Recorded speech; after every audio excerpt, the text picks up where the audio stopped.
abrir a Escritura na Epístola de Paulo aos Efésios, capítulo 4. Nós vamos seguindo aqui no nosso estudo dessa epístola, hoje a partir do versículo 17, vamos ler do 17 até o versículo 24. Mais um trecho, dando sequência, né? Sempre dando seguimento, como eu costumo falar aqui na reunião do Querigma, uma leitura de ir e vir, né? Nós lemos, nós voltamos, tornamos a ir, a leitura como quem está ruminando todo o conteúdo e como quem procura somar todas as assertivas, todos os pensamentos, todos os postulados que o apóstolo vai colocando para que nós tenhamos a visão do todo, né? E não uma visão individual, particular de um trecho da Escritura. Então, leia comigo, capítulo 4 de Efésios, do versículo 17 até o versículo 24. Diz assim: Isto, portanto, digo, e no Senhor testifico, que não mais andeis como também andam os gentios, na vaidade dos seus próprios pensamentos, obscurecidos de entendimento, alheios à vida de Deus por causa da ignorância em que vivem, pela dureza do seu coração, os quais, tendo se tornado insensíveis, se entregaram à dissolução, para com avidez cometerem toda sorte de impureza. Mas não foi assim que aprendestes a Cristo, se é que de fato o tendes ouvido e nele fostes instruídos, segundo é a verdade em Jesus, no sentido de que, quanto ao trato passado, vos despojeis do velho homem, que se corrompe segundo as concupiscências do engano, e vos renoveis no espírito do vosso entendimento, e vos revistais do novo homem, criado segundo Deus, em justiça e retidão, procedentes da verdade. Amém? Queridos, veja como o pensamento do apóstolo Paulo é um pensamento muito lógico, um pensamento que vai ganhando dimensões na medida em que ele avança no seu discurso. Quando nós olhamos para essa carta, para nós podermos chegar até o versículo 17 em diante, basta você observar que o apóstolo começa a nos falar, no capítulo 1, acerca do supremo propósito de Deus. Capítulo lindo. Ele começa falando do Pai, do Filho, do Espírito Santo, como que esse Deus revelado de modo triúnico, né, a todos nós, como esse Deus, ele trabalha em nós desde a eternidade passada, no sentido de que ele nos elegeu, nos predestinou. Lógico, eu sei que há muita crítica concernente à questão, como pode Deus eleger e predestinar, se eleição e predestinação estão intimamente vinculadas à questão temporal, né? Questão da previsibilidade, de você prever, de você desejar algo futuro. Como pode ser isso se Deus é eterno e o tempo e o espaço habitam nele, que é eterno? Nós temos que entender que a Escritura, ela sempre vai usar uma linguagem humana. As categorias com as quais a Bíblia trabalha, ela é a categoria tempo, espaço, temporal e espacial, porque a Bíblia foi feita para o homem, né? Não foi feita para anjos, nem para Deus, nem para seres de outra dimensão. É um livro de natureza divina, no sentido da inspiração, mas é um livro que trabalha aspectos do tempo, do espaço, dos homens, da cultura. Aqui há um aglomerado de coisas. Tanto é que a nossa leitura tem que ser feita por divisões de substratos, né? Quando você lê a Bíblia do ponto de vista histórico, você lê a Bíblia do ponto de vista social, do ponto de vista, digamos, da visão, da cosmovisão daquele que fala, do narrador, é o ponto de vista narrativo, e lê a Bíblia do ponto de vista hermenêutico, como quem busca a revelação de Deus. Então, são vários níveis de leitura. Como os cristãos não costumam fazer essa distinção, eles tomam tudo por palavra de Deus e querem colocar tudo no mesmo nicho, né, de interpretação. Então, quando falamos de eleição e predestinação, capítulo 1, ali é um modo de falar de que o homem, ele faz parte de um projeto eterno do coração de Deus, no sentido de que a salvação do homem, ou que seja a redenção do homem, ou que seja a conclusão da aplicação da salvação no homem, não é algo que surge no tempo, não é algo simplesmente, como podemos colocar, como que Deus pensou algo e fez algo e deu errado, e Deus foi tentando corrigir ao longo do caminho. Não, tudo está de acordo com a soberania divina. E falar que Deus é soberano significa não que Ele faça tudo de um único modo. Porque muitos, ao falar de predestinação, de eleição, ao falar de soberania divina, eles pensam que porque Deus é soberano, Ele só pode fazer de um modo. Ele pensa, se o homem tiver liberdade, isso quebra a soberania divina. Ora, mas existe soberania mais soberana do que alguém sendo plenamente, absolutamente soberano, concede liberdade ao outro, sabendo que a liberdade, o direito de escolher que ele próprio deu ao outro, é incapaz de frustrar seus planos? Aí é que a soberania ganha uma dimensão extraordinária. Mas o capítulo 1, então, ele mostra esse plano divino. O capítulo 2 mostra que esse homem, que foi criado dentro de um projeto divino, ele encontra-se em razão do seu afastamento de Deus, da sua desintegração do seu ser em relação a Deus. Ele agora se encontra em delitos e pecados, morto, mergulhado num abismo de pecado e morte. Ao mesmo tempo em que ele está vivo e ativo, do ponto de vista da escravidão que ele sofre, por causa do jugo do príncipe da potestade do ar, das trevas no seu entendimento, no coração. E como então agora Deus, vendo este homem totalmente impossibilitado de alcançar o propósito divino, Deus agora intervém com redenção, redimir esse homem. Esse homem agora é redimido. E quando nós tratamos aqui, salvo engano, umas 4 a 5 mensagens só sobre a questão da redenção, creio que até mais, né? Nós vamos encontrar o apóstolo colocando claramente que a obra de redenção é muito mais do que um dogma. Até acredito que essa frase está equivocada, né? Ela não é absolutamente um dogma. Ela passa longe de ser um dogma. Na verdade, a mensagem da cruz, a mensagem da redenção, é a mensagem de como Deus interveio na história humana, na pessoa de Jesus, e como Ele ainda assim intervém na história de todos os que exercem fé em Jesus, para trazer o coração desse homem, esse homem exódico, esse homem que saiu de Deus, que fugiu de Deus, trazê-lo de volta em reconciliação.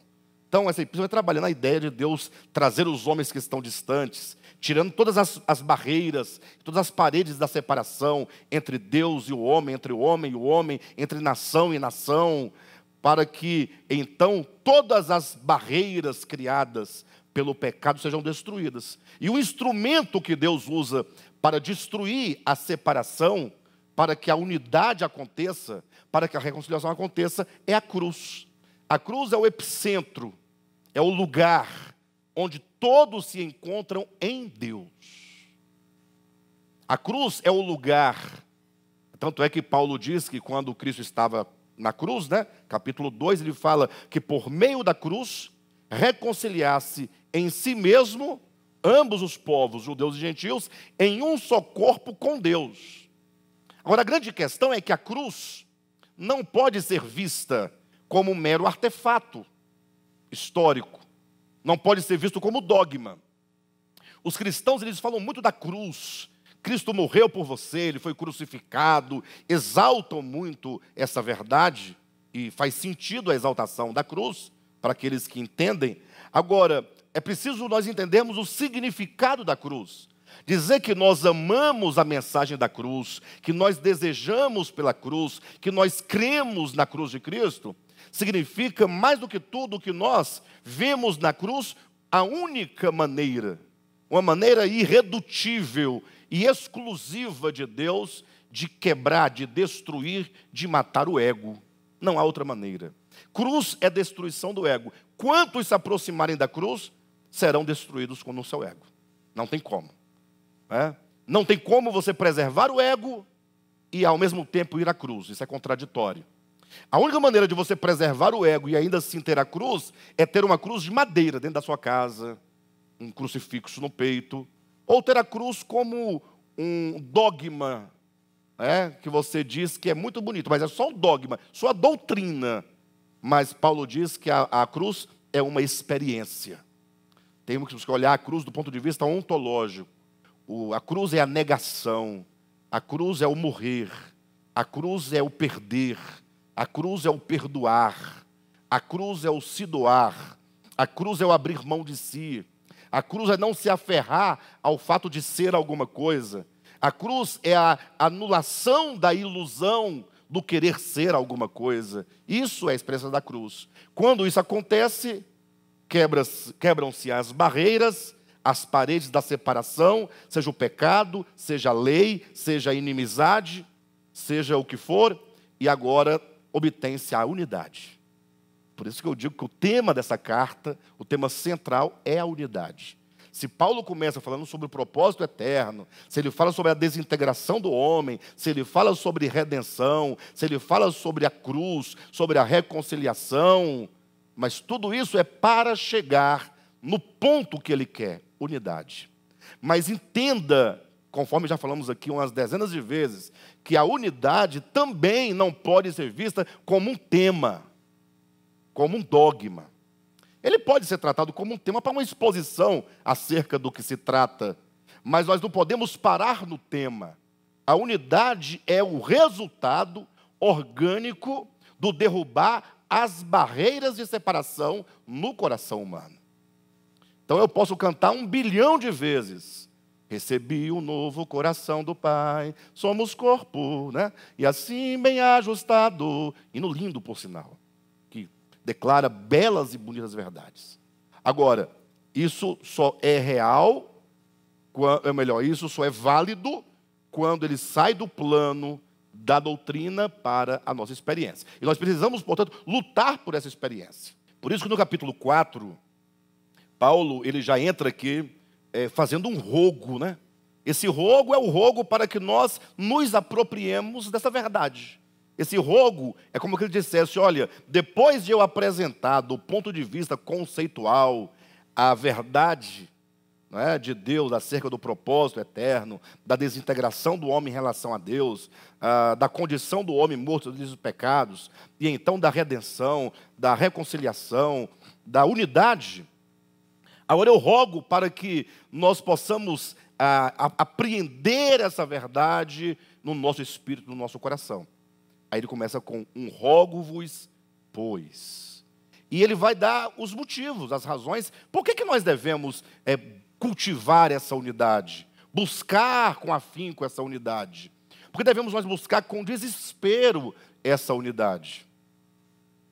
Ele vai dizer, porque há um só Deus, um só Pai, um só Senhor, uma só fé, uma só esperança. Não há vários caminhos. Para Deus há só um caminho, porque há um só Pai, só há um grupo de filiação de filhos de Deus. Pode ser que para o homem haja muitos caminhos, cada um construindo o seu, do ponto de vista da religião criada pelo homem. E não quero dizer com isso que todos os caminhos levam a Deus. Eu quero dizer que, como alguém já disse, que, salvo engano, eu li isso num dos livros daquele autor do livro A Cabana, ele fala, não é que todos os caminhos levam a Deus, mas que Deus busca o homem em todos os caminhos. É Deus quem busca o homem onde ele está, porque o homem está perdido, completamente perdido. Como pode o homem perdido construir um caminho de volta para casa se ele está perdido? Se ele não sabe onde é a casa do Pai. De todo modo, esse rogo, então, ele tem uma justificativa, um embasamento, um fundamento, que ele fala assim, Deus é um. Então nada pode estar dividido. Só há um Senhor, só há um Espírito, só há uma fé.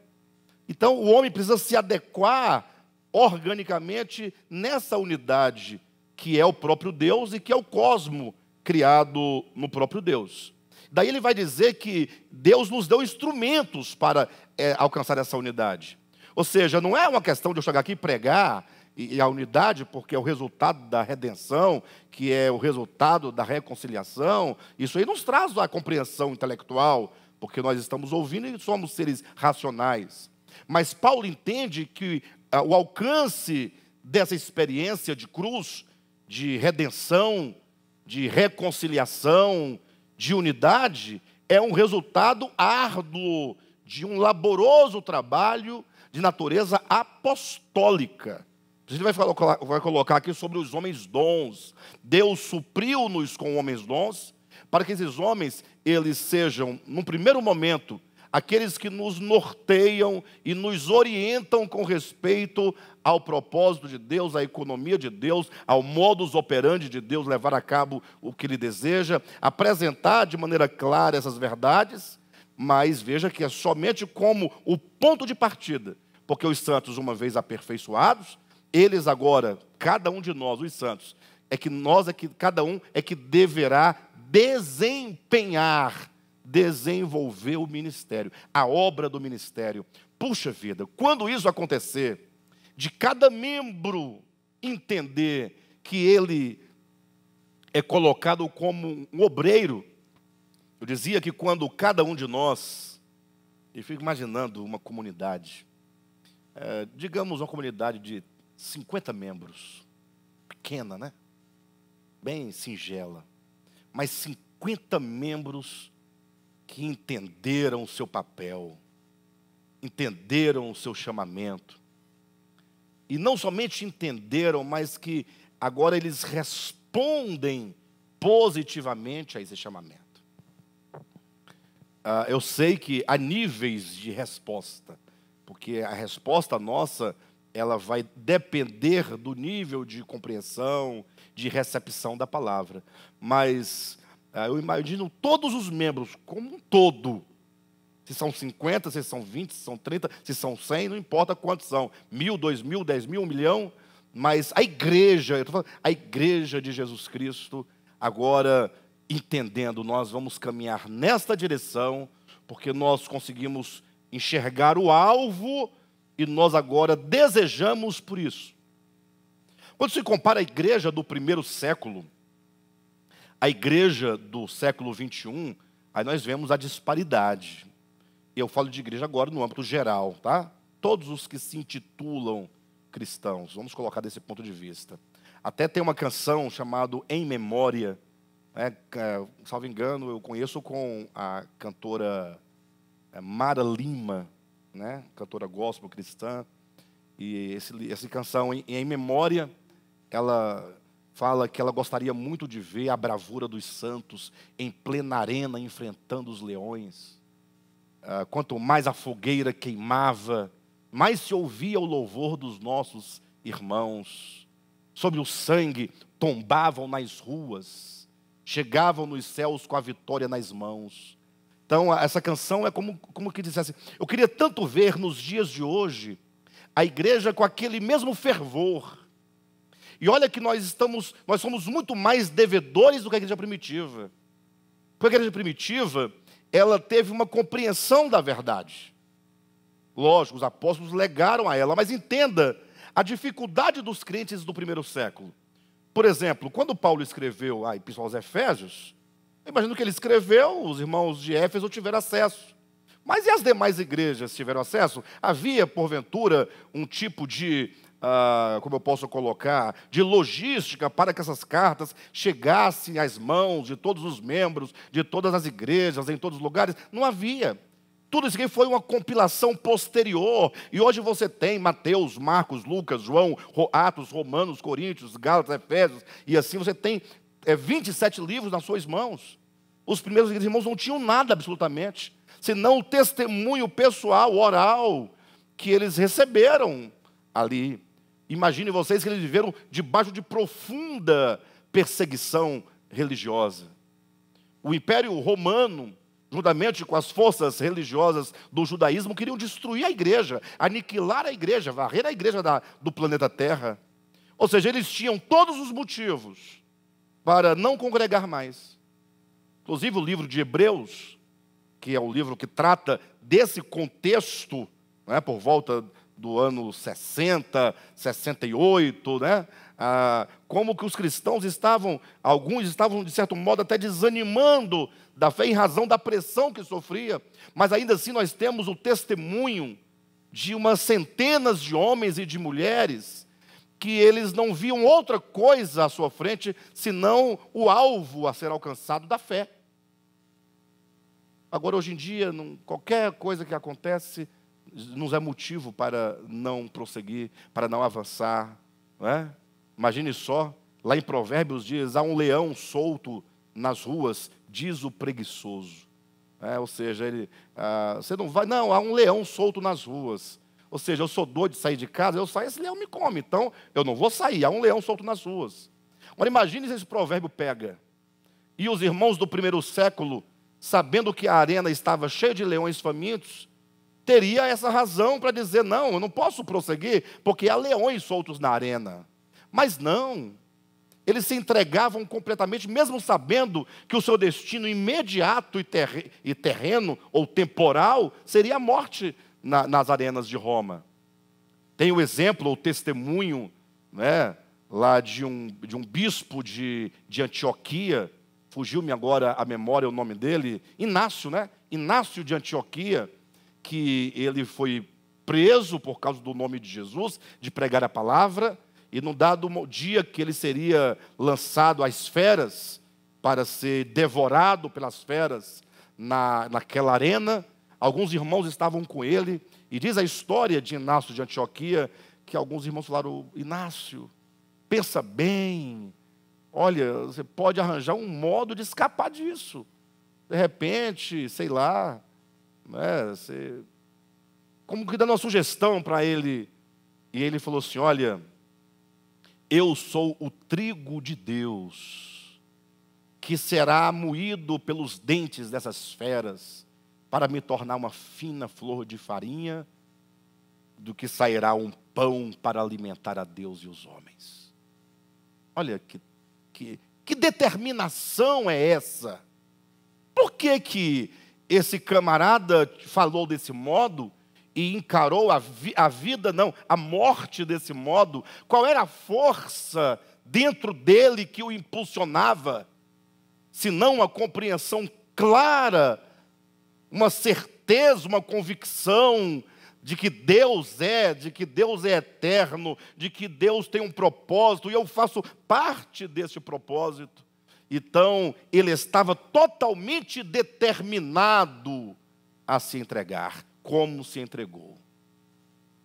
Então, muitos morreram, o tempo foi passando, e já estava profetizado lá no Daniel capítulo 2, também já estava previsto lá em Apocalipse capítulo 3, do 14 ao 22, esse tempo final da história, em que os valores se perderiam, a estátua que começa com ouro chegaria ao barro, a degradação dos valores seria algo irredutível, a ponto de os próprios cristãos do nosso tempo hoje não quererem o compromisso com a verdade, porque há um leão solto nas ruas. Quem lê, entenda, né? Eles são bons de parábolas. Continuando aqui a ideia de Paulo, em Efésios capítulo 4, então Paulo mostra como que esse processo de alcançar essa unidade requer alguns instrumentos. Os homens dons, para que os membros, os santos, uma vez aperfeiçoados, agora desempenhem o ministério. Eu falava disso, né? Quando todos entenderem, desempenhar o ministério. Se acordar todo dia com um propósito. Todo dia tem um propósito. Qual o propósito? Amar mais a Jesus. Qual o propósito? Me entregar mais a Jesus. Qual o propósito? Ser transformado um pouco mais à semelhança de Cristo. Ser conformado mais um pouco. Menos ego, menos velho homem, buscando isso, né? Buscando esse aperfeiçoamento, buscando essa edificação em amor, que é essa formação do corpo de Cristo. Diante desse quadro, portanto, Paulo diz assim: isto, portanto, digo. Interessante essa construção. Isto, vírgula, portanto, vírgula, digo. Então, são três estruturas. Isto, portanto, e digo. Ou seja, o que eu vou dizer está para frente, né? O que eu agora passarei a dizer, indicado pelo isto, uma catáfora, nome esquisito, né? Mas essa catáfora, esse pronome, aponta para o que eu irei dizer, isto. Se fosse isso, o que eu havia dito. Então, isto que eu direi. Portanto, é à luz do que já foi dito. Então, olha como ele faz os links. Isto que direi, isto que ainda direi. Que direi à luz como consequência, como conclusão do que eu disse. O portanto aponta para trás. O portanto quer dizer, falarei a conclusão de tudo o que foi dito. Ou seja, e agora, diante de tudo isso, portanto, o que vai acontecer? O que deve acontecer? Aí ele vai entrar no caminho prático da vida cristã. E ele diz, isso, portanto, vos digo, e no Senhor testifico, que não mais andeis como também andam os gentios, na vaidade dos seus próprios pensamentos, obscurecidos de entendimento, alheios à vida de Deus por causa da ignorância em que vivem, pela dureza do coração. Então veja a quantidade de verdades que ele coloca aqui. Primeiro, digo, é como que uma exortação, não mais andeis como andam os gentios. Então, primeiro ele está dizendo que existe um modo de andar, que é o modo gentílico. Existe um modo de andar. Esse modo de andar é o mesmo que um modo de viver. É um modo de se pôr no mundo. Para que não fique nessas palavras tão bonitas, entenda que esse modo de andar, não mais andeis, esse modo de andar, esse modo de viver, esse modo de se pôr no mundo, ele se resume na seguinte ideia. Eu, Alexandre, eu tenho uma existência. Então a minha existência, ela tem várias perspectivas. Então a minha existência, ela está vinculada, por exemplo, ao meu futuro. A minha existência, eu tenho sempre uma projeção de futuro. Vocês também têm uma projeção de futuro? Vocês pensam, puxa, quando eu estiver com 60 anos, com 70, com 50... Aí alguém vai dizer, não, eu não tenho isso não. Aí eu já vi gente falando isso, né? Aquela presunção, aquele orgulho de quem quer se passar por alguém que está totalmente liberto de qualquer futuro. Isso é uma bobagem danada, porque qualquer ação que você faz pensando no dia seguinte já é futuro, não é? Então, se você estuda, é futuro, é para o futuro. Você trabalha, é futuro, não é? Se você... Tudo que você faz que vai gerar alguma coisa já é futuro para você. Mas então tem essa perspectiva do futuro. Isso é... tudo que eu faço pensando nesse futuro é um modo de andar. Tudo que eu faço na direção do cumprimento de um desejo, de um sonho, seja uma formação, seja um emprego, seja uma casa própria, seja um casamento, seja uma aposentadoria, seja o que eu farei depois de aposentado, não importa, tudo que é uma projeção de futuro, tudo que você realiza visando esse futuro, na construção desse futuro, é um modo de andar. Ou seja, quando você, por exemplo, estuda, você tem uma projeção, não tem? Como você estuda? Para que você estuda? Como você estuda? Para que você estuda? Quais são os seus objetivos com o estudo? É um modo de andar. Você tem que pensar, será que essas minhas ações, mesmo sendo coisas tão positivas, estudar, o trabalho não é uma coisa tão positiva, inclusive a própria Bíblia nos orienta que devemos nós trabalhar, não é isso mesmo? Mas será que esse meu modo de andar, de viver, de proceder, é um modo como andam os gentios? É a pergunta. Aí nós temos que agora começar a orar a Deus, cada aspecto da nossa vida. Casamento. Muitos casamentos não dão certo. porque não tinham como dar certo. Porque não raras vezes, se não na maioria esmagadora das vezes, o casamento é apenas um objeto de satisfação do meu egoísmo, do meu ego, do meu prazer. Aí não tem como. Imagine duas pessoas com a mesma ambição, vendo no casamento a satisfação de si próprio. No primeiro impasse que houver, já vão pensar logo no cartório, no fórum. Por quê? Porque você não é a pessoa que satisfaz o que eu quero.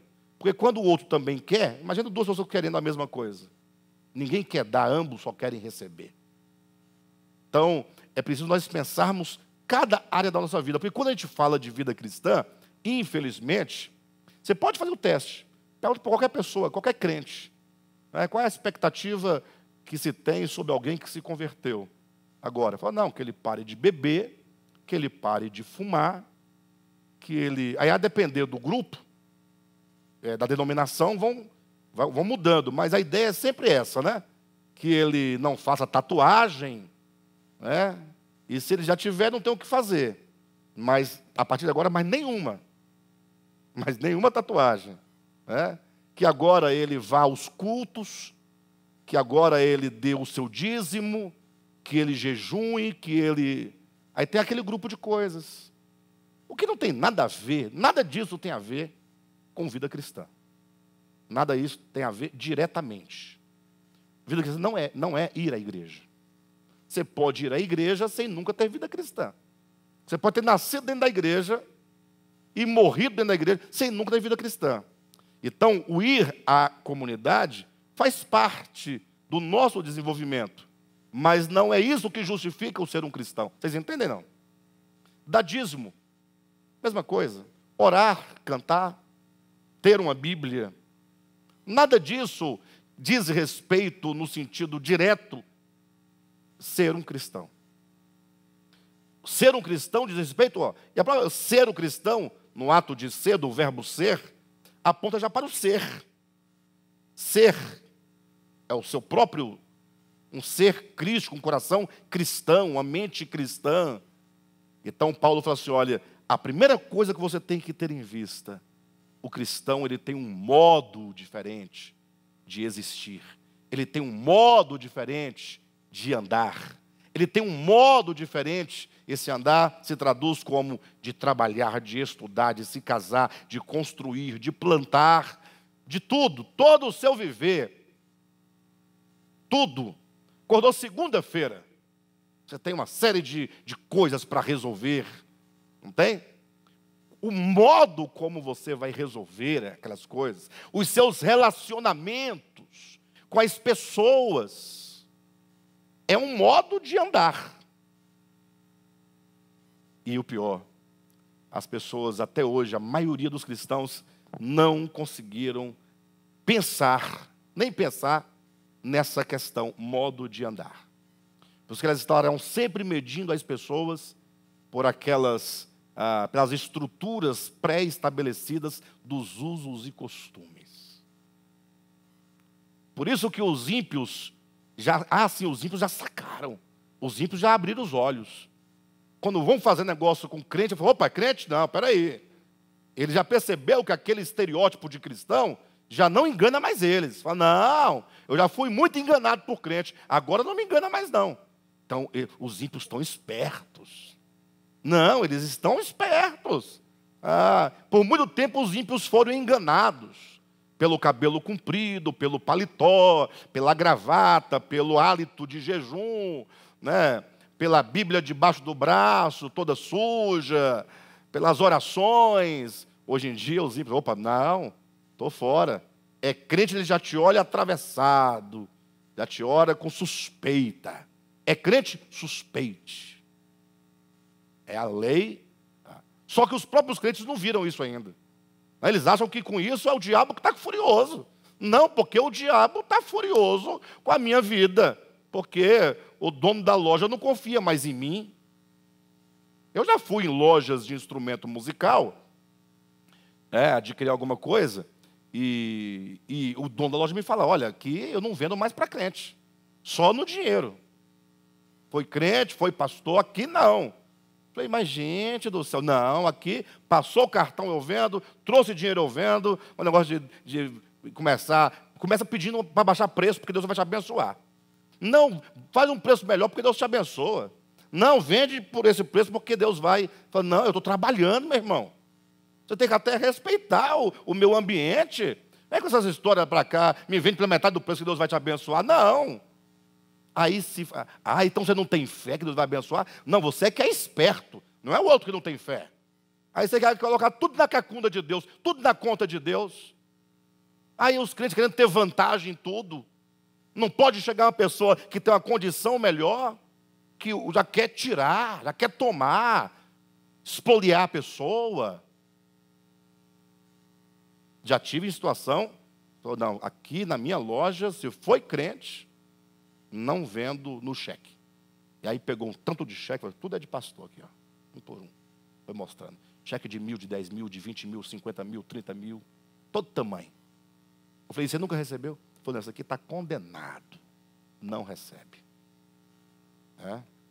Então, Paulo diz, isto, portanto, digo, e no Senhor testifico, que não mais andeis como andam os gentios. Então, ele fala de um andar. Então, vejam, existe um andar próprio dos gentios. Esse andar próprio dos gentios, ele tem algumas características. Nós temos que, para eu saber se eu estou andando como andam os gentios, eu preciso primeiramente conhecer o caminho dos gentios. Aqui Paulo descreve bem esse caminho dos gentios. A partir daqui do versículo 18 em diante, ele vai dizer como os gentios andam, como eles vivem. Então nós vamos ler aqui, para que Paulo possa descrever para nós como é esse andar dos gentios. Mas como todos nós já estamos cansados de saber, esse andar não é um andar meramente objetivo. É um andar que começa a partir do coração. É o nosso coração que determina o nosso viver. É o nosso coração que determina o nosso modo de andar. É o nosso coração que determina os nossos relacionamentos. É do coração que procede. Então, Paulo não vai começar falando das coisas externas. Ele vai começar mostrando o coração humano como a fonte das saídas da sua vida. Lembra aquele texto de Provérbio, quando é dito que é do coração que procedem as saídas da vida? O que significa isso? Ou seja, os caminhos da sua existência serão determinados pelo seu coração. Qual caminho você vai caminhar? Entenda, caminho não é um caminho, você caminhando, mas como você vai viver a sua existência. Como pai, como mãe, como esposa, como filho, como marido, como membro de igreja, pastor de igreja, como um cidadão da sua cidade, ou como autoridade na sua cidade, como professor, como aluno, como motorista, como pedestre, como qualquer coisa. Como cliente de uma loja, da padaria, no açougue, no mercado. Então ele começa mostrando, de dentro do coração, começa o estabelecimento do modo de viver. Por isso que às vezes nós não damos conta de resolver alguns problemas. Assim, puxa vida, essa mensagem, ela me despertou para uma situação. Eu acho que eu estou procedendo errado naquele sentido. Já ouvi com vocês, eu ouvi uma mensagem e falei, rapaz, isso que eu estou fazendo então não está certo. Eu tenho que mudar isso. E você até fica constrangido, pela palavra, você e Deus aqui, só você no seu segredo, e você tem uma certa disposição de mudar. Só que, de repente, você, com o tempo, percebe que não houve a mudança. No momento que você ouviu a palavra, você se despertou, mas depois se adormeceu novamente, até se esqueceu que um dia você se propôs a mudar naquela área. Por que não houve sucesso? Por que não há sucesso muitas vezes? Porque você quer mudar como quem tira de um galho, de uma árvore, o fruto. Identificou esse fruto aqui e está venenoso. Você arranca o fruto. Só que aí a árvore, da sua raiz, natureza, vai gerar outro fruto semelhante. Então você tem que mudar. Aí você muda de galho, mas não muda de árvore, não muda de raiz, não muda de seiva. É por isso que Paulo vai propor a mudança radical. É morte para o velho homem e novo nascimento no novo homem. Não é ficar mudando de galho. Não é arrancar o fruto somente. Às vezes a pessoa vai lá e faz uma limpeza na sua vida espiritual. Arranca os frutos e poda a árvore. Deixa só o toco. Mas a raiz está lá. Daqui a pouco começa tudo de novo. Brotar o mesmo fruto. A vida não vai mudar. Quando começa a mudança? Paulo vai dizer, quando você começar pela sua consciência. É aqui que tudo muda. Aqui na consciência e no coração. O próprio Deus já havia dito isso há muito tempo, quando ele disse lá por meio do profeta Jeremias, eis que farei convosco uma nova aliança. Nas suas mentes inscreverei as minhas leis, e no vosso coração as estabelecerei. É na mente e no coração, consciência e coração. É aqui que se inscreve a vontade de Deus. É aqui que toda mudança acontece. Muda a consciência e o coração humano, muda-se a pessoa. Não mudou a consciência e o coração, você vai ser uma pessoa de 100 anos, a mesma pessoa. Sem alteração nenhuma com respeito ao ser. Então Paulo vai agora fazer essa descrição para nós. Vamos lá. Versículo 17. Isto, portanto, digo e no Senhor testifico, que não mais andeis como também andam os gentios, na vaidade dos seus próprios pensamentos. Esse é o primeiro ponto que ele aponta. Vaidade dos seus próprios pensamentos. Então nós temos aqui pelo menos 3 coisas. Os pensamentos próprios e a vaidade de tais pensamentos. Há um texto de Isaías, quando profeta, Deus fala por meio do profeta dizendo assim, os meus pensamentos não são os vossos pensamentos. E aqui nós tocamos num ponto crucial, sobretudo nos dias de hoje. A questão dos nossos pensamentos. Lógico, se nós reconstruirmos toda a nossa história, tomando a Gênesis capítulo 3 como nosso ponto de partida interpretativo, nós temos ali o homem criado, que sabia do que Deus havia dito para ele, que não havia outro modo de viver, senão dependendo da vida. O homem foi criado para depender de Deus, para desenvolver a consciência de que sem Deus nada se pode fazer. Mas logo o homem, ele ignora completamente aquilo que Deus lhe havia dito. Interessante que uma leitura mais orgânica de Gênesis capítulo 3, nos mostra que todo o problema se dá na mente, no pensamento e no discurso que é o produto do pensamento. Olha só, vamos sair um pouco do texto mítico de Gênesis 3 e vamos olhá-lo do ponto de vista discursivo, orgânico. O texto diz assim, e disse a serpente à mulher. Então você pega só o disse, existe aqui uma palavra, existe aqui um discurso, existe aqui uma ideia, existe aqui um pensamento. Aí, quando esse pensamento é introduzido, aí diz o texto, e disse a mulher à serpente. Ou seja, continua no mesmo plano discursivo da mente, dos pensamentos. E o debate ou o embate entre a mulher e a serpente, essas duas vozes do interior da mesma pessoa, debatiam exatamente o que Deus disse. Você não vai imaginar que a mulher estivesse discutindo com a cobra. O que Deus disse, né? A cobra, Deus disse assim. A mulher, não, disse assim. Não, para com isso. É um conflito que se instaura dentro de uma única pessoa. São duas vozes. A voz da mulher é a voz da razão. A voz da serpente é a voz da ilusão. Mas é a própria mente humana já enganando o homem naquele monólogo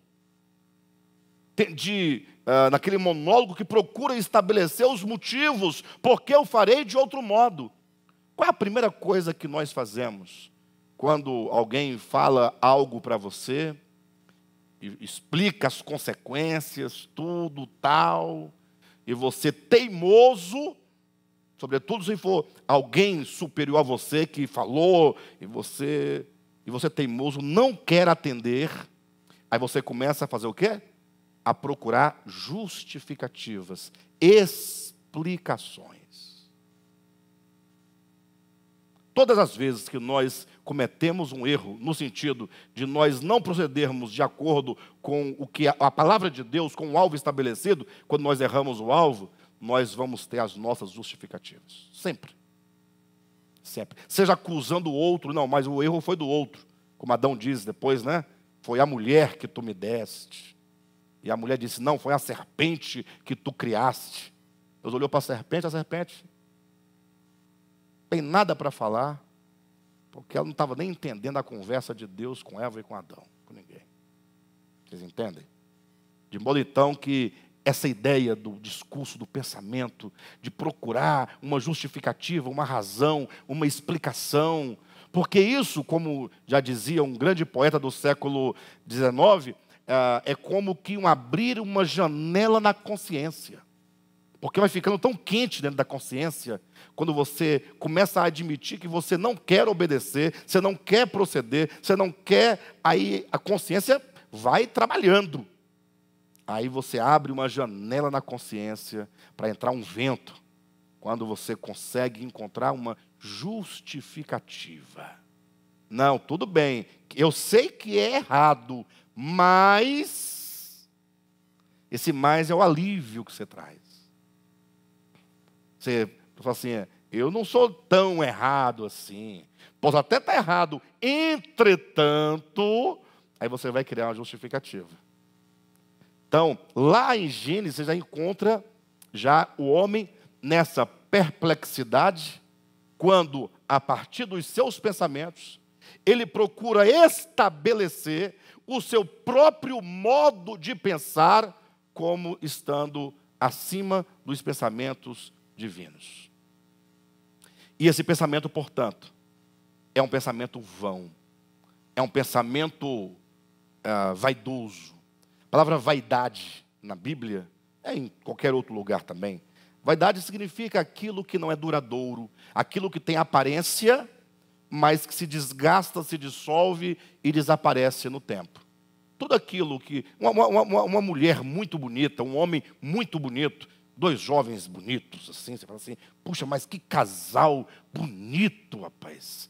A pele desses dois, os cabelos, os olhos, o corpo bem trabalhado, bem definido. É bonito, um casal bonito.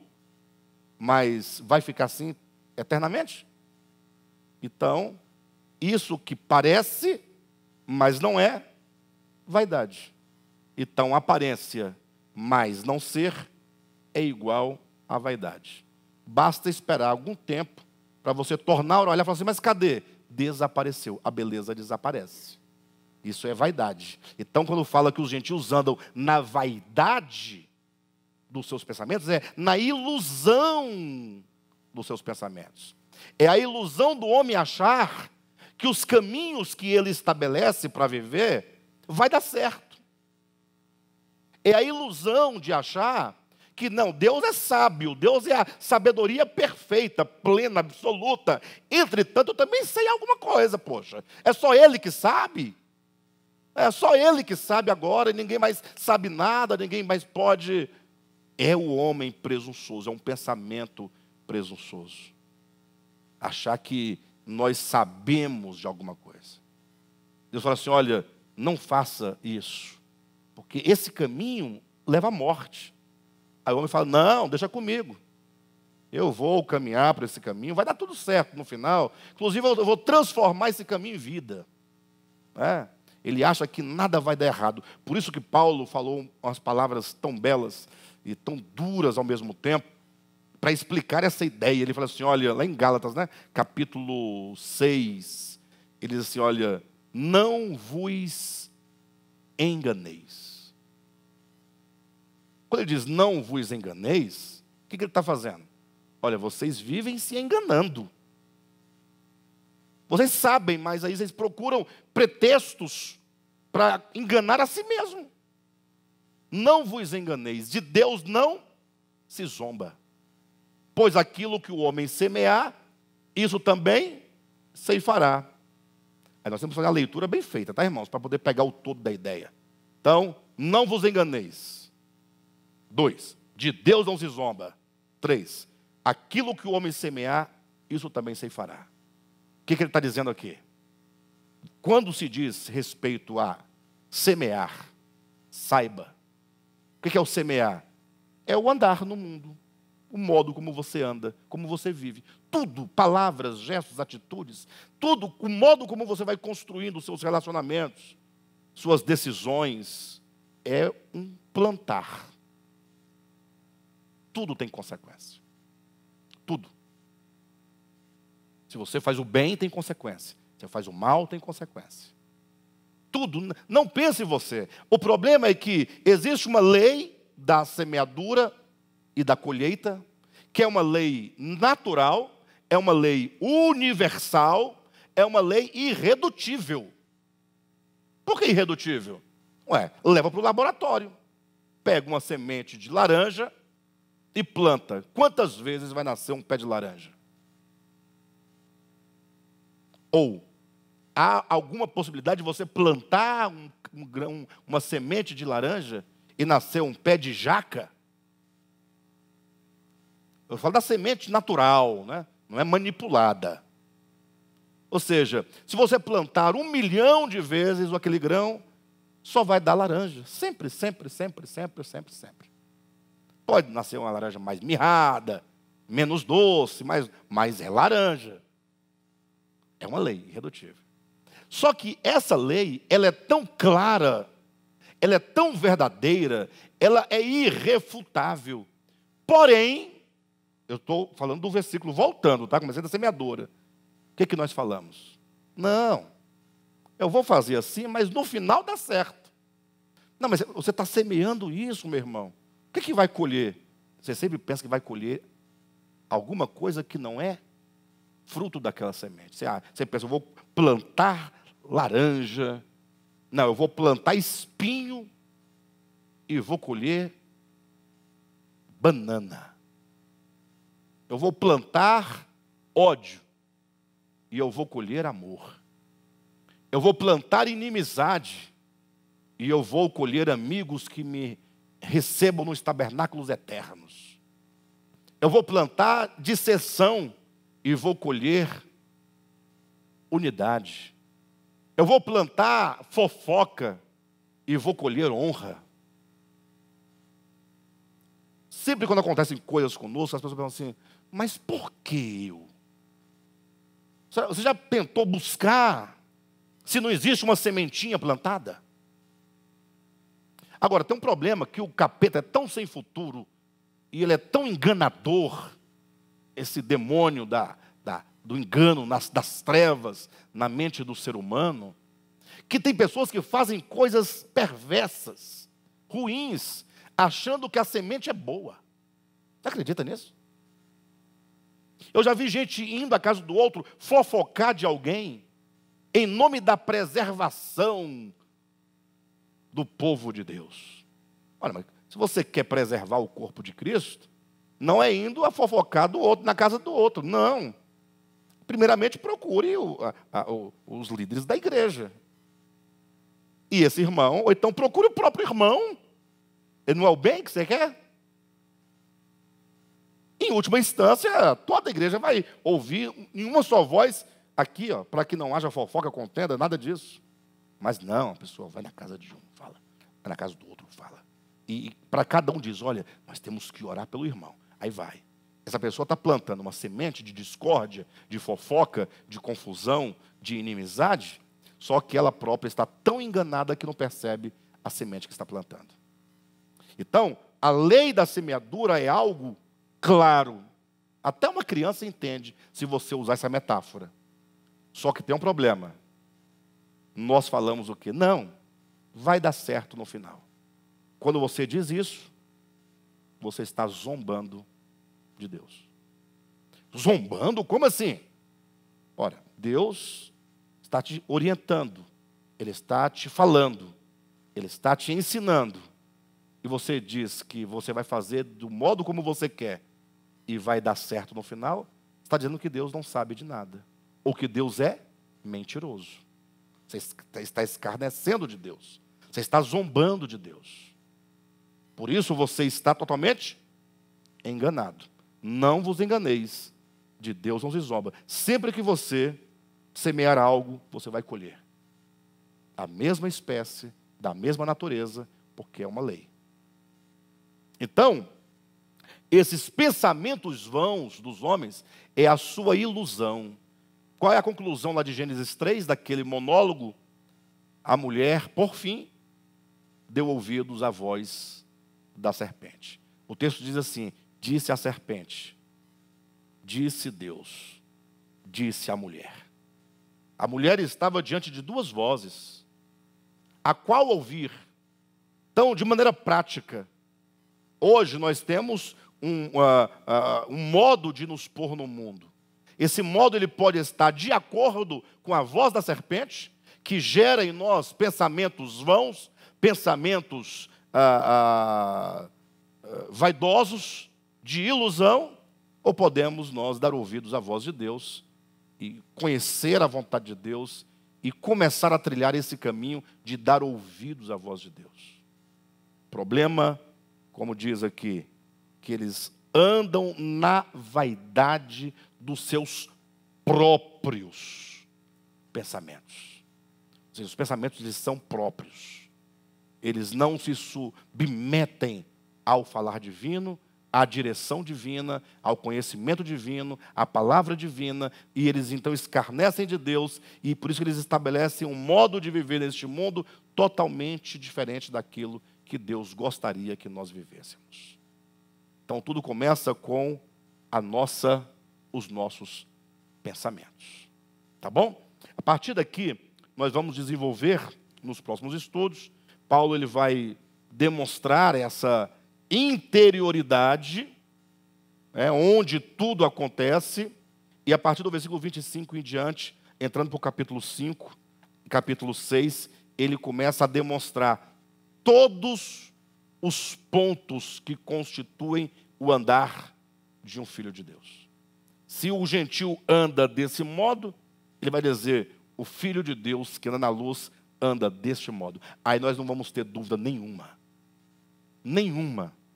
Toda vez que você proceder, você vai lembrar do capítulo 4, 5 e 6 de Efésios. Você vai levar, opa, eu estou andando como andam os gentios. E toda vez que você fizer algo que contraria a vontade de Deus, e você buscar uma justificativa, você lembra, são meus próprios pensamentos vãos. São meus próprios pensamentos. A minha justificativa é a minha tentativa de justificar o porquê que eu não obedeço a Deus. E isso vai gerar mudança no nossa maneira de perceber, a depender da recepção que você dá à palavra de Deus. O quanto você ouve, o quanto você deseja, o quanto você busca, como disse Jesus, o quanto você bate na porta e o quanto você busca. Buscai e achareis, batei e abre-se-vos-á. Tá bom?